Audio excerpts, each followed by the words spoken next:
Alam niyo kung ano yung number one secret ng mga taong laging nakaka-attract ng mga blessings? Lagi nilang pinapractice yung attitude of gratitude. Ito napansin ko based sa experience ko na the more na nagpapasalamat ka sa mga binibigay sa'yo ni Lord, regardless kung maliit o malaki man ito, the more din na mas dumadami yung mga blessings na dumarating sa buhay mo. Ito lagi niyong tatandaan. Once na makita ni Lord na meron kang grateful heart, alam ni Lord lahat ng laman ng puso natin. Mas ibubuhos ni Lord yung pagpapala sa buhay mo. Kaya kung ganun pala yung formula para mas ma-attract natin yung mga blessing, instead na ini-stress mo yung sarili mo araw-araw sa mga bagay na hindi mo naman makontrol, ba't hindi ka na lang mas mag-focus sa kung anong meron ka ngayon? Maging mapagpasalamat tayo palagi. Basta ako naniniwala ako na kapag nakita ni Lord na sobrang appreciative tayo kahit sa mga maliit na bagay, hindi magdadalawang isip yan na mas doblehin, triplehin, siksik, di ba? Liglig at umaapaw. Kaya ikaw, isave mo na tong video na to. Tapos i-share mo para maging reminder mo pag feeling mo hindi ka na umuusad or wala nang nangyayari. Baka nakakalimutan lang natin magpasalamat.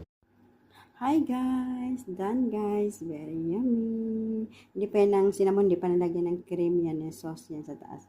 This one, di ba? Yummy kayo guys, di ba? I love it! Bread cheese! Thank you for watching!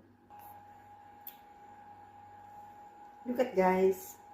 Done na din siya guys. Very yummy. This one caramel and this one cream.